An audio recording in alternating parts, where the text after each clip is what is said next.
अनुगुल सहर निकट करबेरणी ग्राम विप्लव जेना तत्वावधान में छेंडीपदा निर्वाचन मंडल विधायक एवं संबलपुर संसदीय क्षेत्र में बीजेडी प्रार्थी प्रचार आरंभ कर संबलपुर संसद प्रार्थी प्रणव प्रकाश दास को जिताइबा उपस्थित जनसाधारण पण कर विधायक निजे उपस्थित रही बीजेडी सरकार कर उन्नति एवं छेंडीपदा निर्वाचन मंडल को आसीथिबा अर्थर हिसाब लोकमानक सम्मुखरे कहिथिले।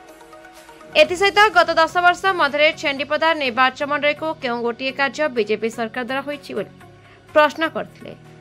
केंद्र सरकार छेंडीपदा को पछुआ अंचल भली कौनसी प्रकार सुविधा सुजोग जोगाई दी नाहंती, जहाँफल एही प्रताड़ित सरकार को भोट न दे जोड़ाशंकर भोट देवाक अपील करथिले विधायक प्रार्थी सुशांत बेहरा। एही निर्वाचन कार्यक्रम में अनेक अन्य राजनीतिक दल कर्मी बीजेडी सामिल होते। कार्यक्रम को अंचल 2 बिजु प्रेमी सुनील कुमार प्रधान एवं प्रदीप प्रधान आयोजन करथिले। ब्यूरो रिपोर्ट दमन टीवी।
बुझे जो मैंने आज बीजेपी अच्छे प्रार्थी जो मैंने जीति सरपंच समिति में पचार बुझी रखे आप विधायक उत्कच नहीं कौन गोटे पैसा पत्र कारबार करे कौन जिन करूनी माँ सदाबे आप विकास प्रोग्राम में सामिल होगा निजे उत्सर्ग करुचे आप सेवा सदा सर्वदा संकल्पबद्ध।